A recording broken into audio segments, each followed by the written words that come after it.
सभी मित्रों को नमस्कार, सलाम, नमस्ते। आज हम बौद्ध धर्म के बारे में जानेंगे। बौद्ध धर्म का इतिहास, बौद्ध धर्म के महात्मा बुद्ध की जीवनी, बौद्ध धर्म की शिक्षाएं, बौद्ध धर्म का दर्शन, इसके अलावा बौद्ध धर्म के प्रकार हीनयान, महायान, वज्रयान, बौद्ध धर्म में किन किन राजाओं ने अपना सहयोग दिया, संरक्षण दिया, इन सब के बारे में आज हम जानेंगे। तो शुरू करते हैं बौद्ध दर्शन, या यूँ कह सकते हो बौद्ध धर्म।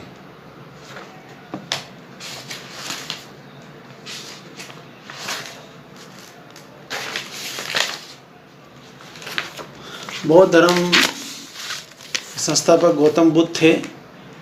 गौतम इनके गोत्र का नाम था, जबकि इनका मूल नाम सिद्धार्थ था। इनका जन्म 563 ईसा पूर्व में कपिलवस्तु के लुम्बिनी, आधुनिक रोमिनदेई गांव में हुआ था। पिता का नाम शुद्धोदन था, जो कपिलवस्तु के शाक्य गण के प्रधान थे। माता का नाम महामाया था, जो कौशल राज्य की राजकुमारी थी। बाल्यावस्था में सिद्धार्थ को मातृ वियोग से गुजरना पड़ा। अंततः सिद्धार्थ की मौसी प्रजापति गौतमी ने उसका पालन पोषण किया।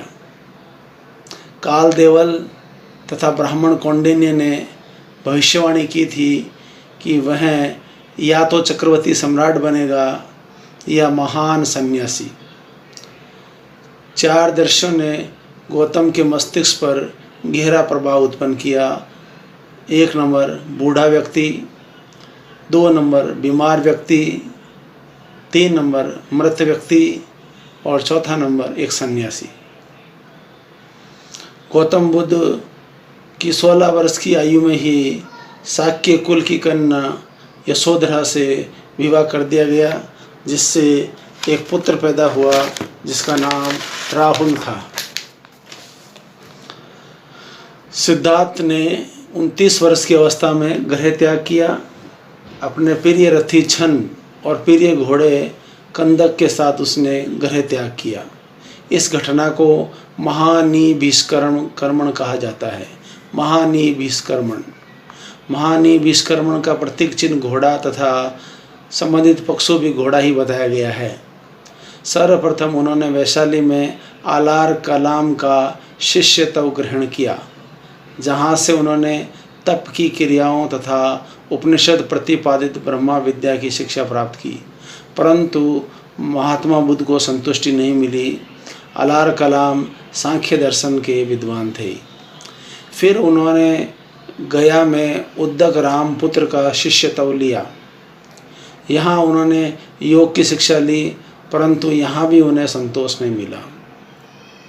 अंत में 6 वर्ष की कठोर साधना के उपरांत 35 वर्ष की आयु में 8वें दिन वैशाख पूर्णिमा की रात को एक पीपल वृक्ष के नीचे उन्हें ज्ञान प्राप्त हुआ। ये स्थान वर्तमान में गया में उरुवेला नामक स्थान पर निरंजना नदी के तट पर है। इस समय वे बुद्ध नाम से विख्यात हुए। वैशाख पूर्णिमा बौद्ध धर्म में 3 दृष्टियों से पवित्र मानी जाती है। पहला बुद्ध का जन्म, दूसरा संबोधि प्राप्ति और तीसरा महापरिनिर्वाण। माना जाता है कि सर्वप्रथम उन्होंने तपस्सु और मल्लिक नामक 2 व्यापारियों को दीक्षा दी।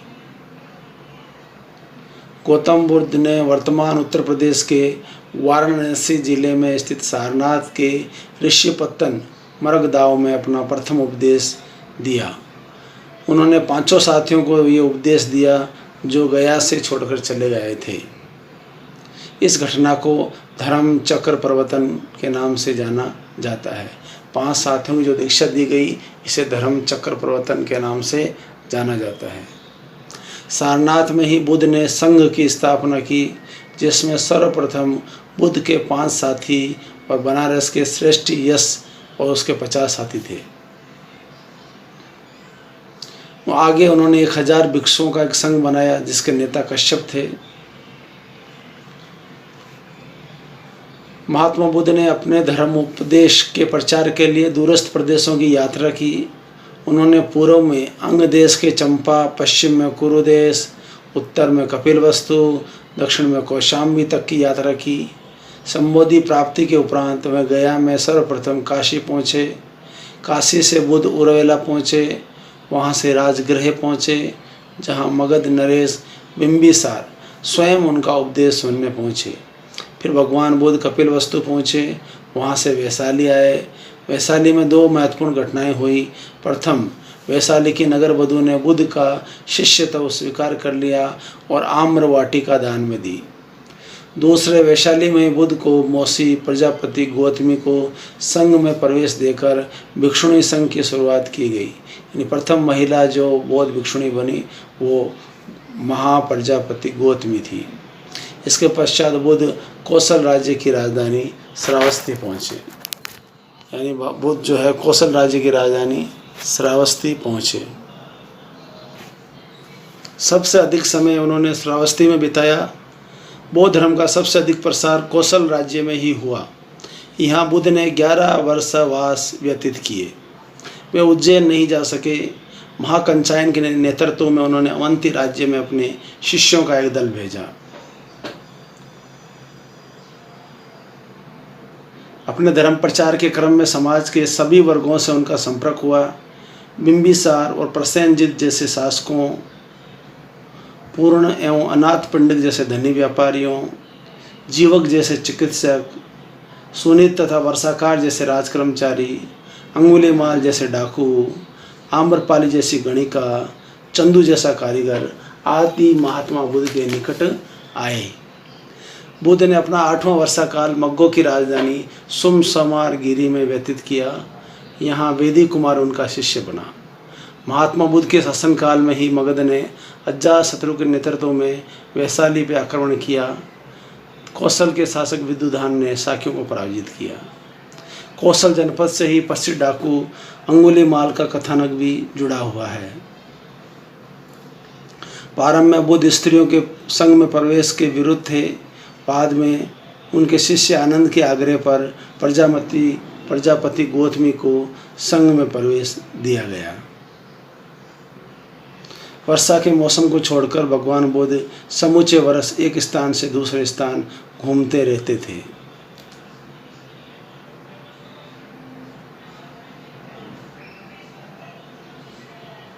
उनके महापरिनिर्वाण, महात्मा बुद्ध ने 80 वर्ष की अवस्था में 483 ईसा पूर्व में कुशीनगर आधुनिक देवरिया जिले में अपना शरीर त्याग दिया। ये घटना महापरिनिर्वाण के नाम से जानी जाती है। यानी 483 ईसा पूर्व में उन्होंने अपनी देह का त्याग किया। उनके महापरिनिर्वाण के पश्चात भस्म तथा अवशेष का विभाजन 8 भागों में किया गया। उनकी भस्म, उनका जो भी भस्म थी उनका अवशेष से 8 भागों में विभाजित किया गया। नंबर 1 वैशाली के लिच्छवी को दिया गया, कपिलवस्तु के शाक्य, रामग्राम के कोलिये, वेढ़द्वीप के ब्राह्मण, कुशीनारा के मल्ल, अलकप के बुल्ली, पिपलीवन के मौर्य और मगध के अजातशत्रु, इन 8 जगहों पर इनकी जो भस्म है वो भेजी गई और वहाँ पे एक स्तूप बनाया गया। बौद्ध धर्म में सामान्य जनों के मध्य प्रचलित चैत्य की अवधारणा अपना लिया। महात्मा बुद्ध के अवशेष पर प्रारंभ में 8 स्तूपों का निर्माण हुआ। प्रारंभ में हम एक स्तंभ की परिकल्पना देखते हैं, शिव धर्म की लिंग पूजा पर आधारित था, परंतु बाद में ये लुप्त हो गया। गौतम बुद्ध के लिए कई उपाधियों का प्रयोग होता है, जैसे बुद्ध तथागत जिसने पा लिया हो, शाक्य मुनि, शाक्यों के गुरु को शाक्य मुनि कहा जाता है। अब लेते हैं हम अगला टॉपिक, बौद्ध दर्शन। महात्मा बुद्ध ने बहुत ही व्यवहारिक दर्शन देने की कोशिश की। वह आत्मा तथा ब्रह्मा संबंधित विवाद में नहीं पड़े। उन्होंने वैदिक धर्म में व्याप्त कुरीतियों की आलोचना की और पशु बलि की निंदा की। उन्होंने आत्मा की सत्ता को अस्वीकार कर दिया।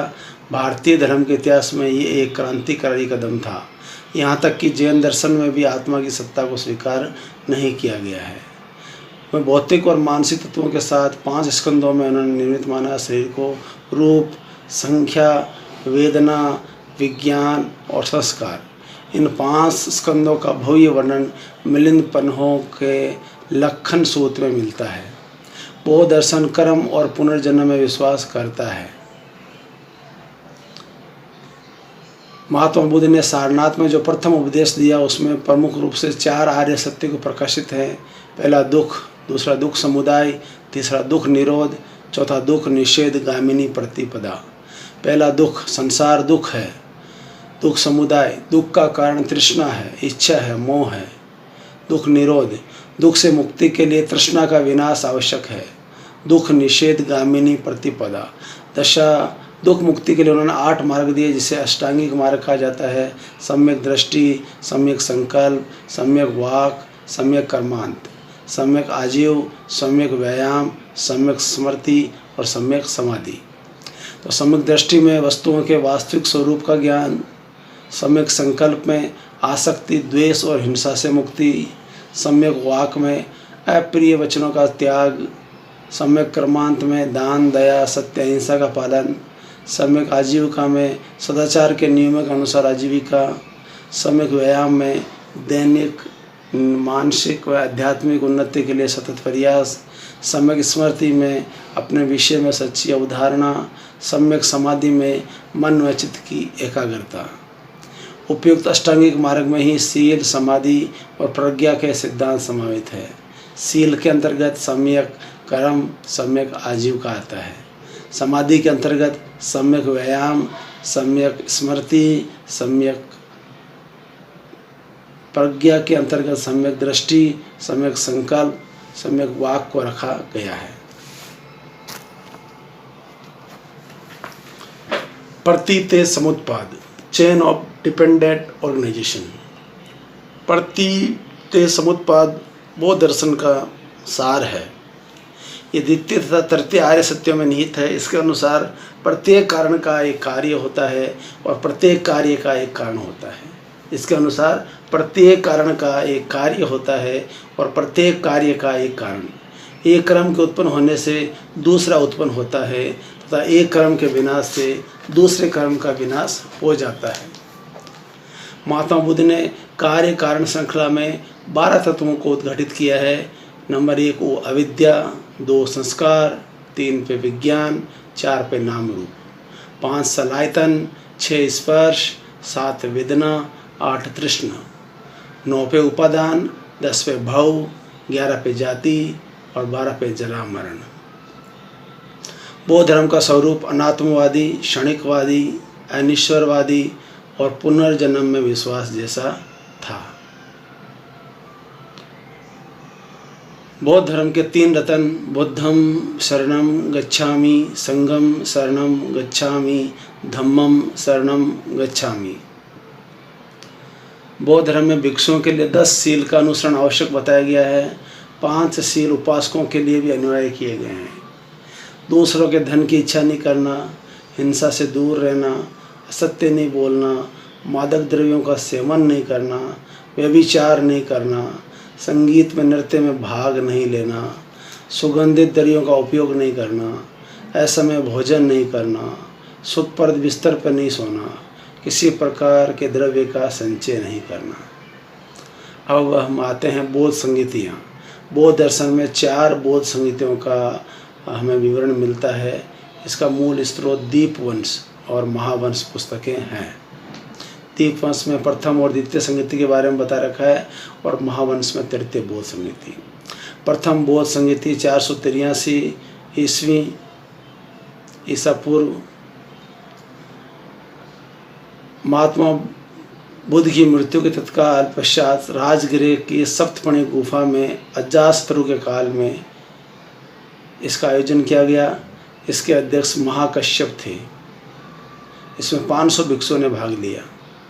यानी पहली बौद्ध संगति अजातशत्रु के समय राजगृह में 500 भिक्षुओं ने इसमें भाग लिया और इसका अध्यक्ष था महाकश्यप। द्वितीय बौद्ध संगति कालाशोक के शासनकाल में हुई और महात्मा बुद्ध की मृत्यु के लगभग 100 साल के बाद वैशाली में हुई। तृतीय बौद्ध संगति में अपन आते हैं। तृतीय बौद्ध संगति जो है वो अशोक के सम्राट अशोक के समय हुई पाटलिपुत्र में, और इसका जो गुरु है मोगलीपोतिश इसके गुरु हैं। देखिए, पहले बौद्ध संगति की अध्यक्षता की आपके महाकश्यप ने, और द्वितीय बौद्ध संगति की अध्यक्षता की सर्वकामिनी ने, और तृतीय बौद्ध संगति जो है इसकी अध्यक्षता करने वाला है मोगलीपोतिश। प्रथम बौद्ध संगति आयोजित कहाँ हुई? राजगृह में, दूसरी वैशाली में, और तीसरी पाटलिपुत्र में हुई। पहली बौद्ध संगति अजातशत्रु के टाइम हुई, दूसरी कालाशोक के टाइम हुई, और तीसरी अशोक के समय हुई। बौद्ध धर्म की चौथी और अंतिम संगति कुषाण शासक कनिष्क की राज्य काल में कश्मीर के कुंडल वन में हुई, और इसकी अध्यक्षता वसुमित्र ने की, और इसके उपाध्यक्ष अश्वघोष थे। यानी चौथी बौद्ध संगति में आ जाइए। राजा कौन था? कनिष्क था। कहाँ हुई? कश्मीर के कुंडल वन में। अध्यक्ष कौन था? वसुमित्र। और उपाध्यक्ष कौन था? अश्वघोष। इस सम्मेलन में बौद्ध धर्म का विभाजन निश्चित रूप से हीनयान और महायान में हो गया। यानी बौद्ध धर्म का विभाजन हीनयान और महायान में किस बौद्ध समिति में हुआ? चौथी बौद्ध समिति में। अब हीनयान के अंतर्गत क्या आता है? स्थविर संप्रदाय, थेरवादी, जैसे सांची का बौद्ध विहार। सर्वास्तिवादी, ये मथुरा और कश्मीर क्षेत्र में लोकप्रिय था। इसके सिद्धांत संस्कृत में है, और ये स्थिरवादियों से इस रूप में भिन्न है कि इनका मानना है कि दृश्य जगत के धर्म पूर्णतः क्षणिक है, प्रतियुक्त सदा अंतर्निहित रूप से विद्यमान रहते हैं। स्वत्रांतिक, इनकी धारणा है कि बाह्य जगत संबंधी हमारा ज्ञान एक संभव अनुमान मात्र है। हीनयान बौद्ध संप्रदाय में बुद्ध के जीवन के 4 पक्ष जुड़े हुए हैं। हाथी बुद्ध धर्म के बुद्ध के गर्भ में आने का प्रतीक है, सांड यौवन का प्रतीक है, घोड़ा गृह त्याग का प्रतीक है, और शेर स्मृति का प्रतीक है। 8 महास्थान दिए गए हैं हीनयान के अंदर: लुम्बिनी, बोधगया, सारनाथ, कुशीनारा, श्रावस्ती, संकाश्य, राजगृह और वैशाली।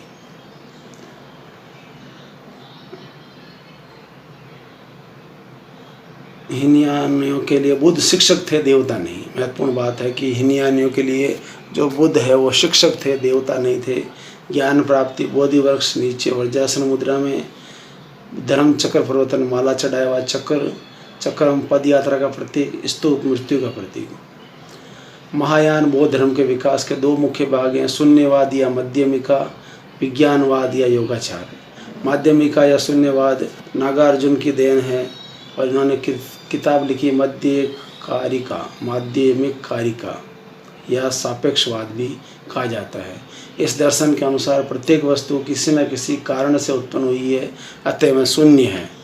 नागार्जुन के प्रतिपत्ति समुत्पाद को ही शून्य माना गया है। इसकी शून्यता 2 प्रकार की होती है: अस्तित्व शून्यता और विचार शून्यता। अस्तित्व शून्यता और विचार शून्यता। विज्ञानवाद, इस मत का विकास ईसा की 3री सदी में मैत्रेयनाथ द्वारा किया गया। मत चित्त या विज्ञान को ही एकमात्र सत्ता स्वीकार किया गया। इस मत में योगा अभ्यास या आचरण का विशेष बल दिया गया। इस दर्शन का मानना है कि संसार का निर्माण चेतना ने किया है, जो स्वप्न से भी अधिक वास्तविक नहीं है। विज्ञानवादी भी शून्यवादियों की तरह बाह्य वस्तुओं का अस्तित्व स्वीकार नहीं करते हैं, किंतु वह चित्त की सत्ता को मानते हैं, क्योंकि ऐसा ना मानने पर कोई विचार प्रतिपादित हो ही नहीं सकता। हीनयान और महायान में अंतर। हीनयान की मान्यता है कि सभी को अपनी मुक्ति का मार्ग स्वयं ढूंढना होगा। अधिक से अधिक निर्वाण के लिए हम दूसरों को उदाहरण और उपदेश द्वारा सहायता प्राप्त कर सकते हैं, लेकिन महायान गुणों के हस्तांतरण में विश्वास करता है। यानी बुद्ध जो है वो डायरेक्ट आपको गुण हस्तांतरित कर सकते हैं, बिना तपस्या भी गुण दिए जा सकते हैं। नंबर 2, हीनयान बौद्ध धर्म को ऐतिहासिकता में विश्वास करता है, महायान बोधिसत्व में विश्वास करता है। तीसरा, रूढ़िवादी हीनयान संप्रदाय ने अरहत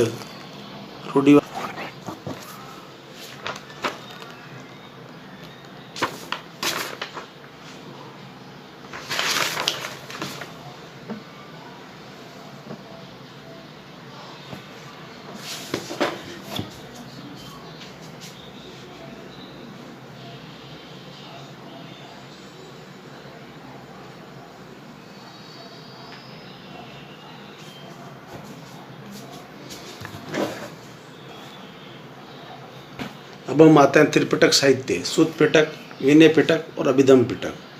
सूत पिटक में बुद्ध के जीवन की घटनाएं, धार्मिक विचार में उपदेशों का संग्रह है।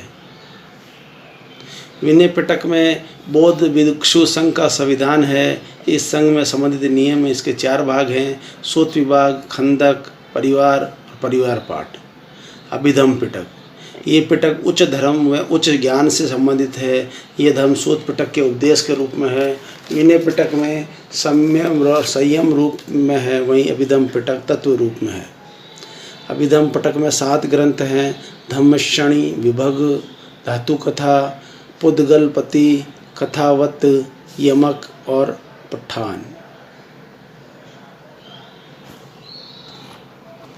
शून्यवाद का जनक नागार्जुन को कहा गया है।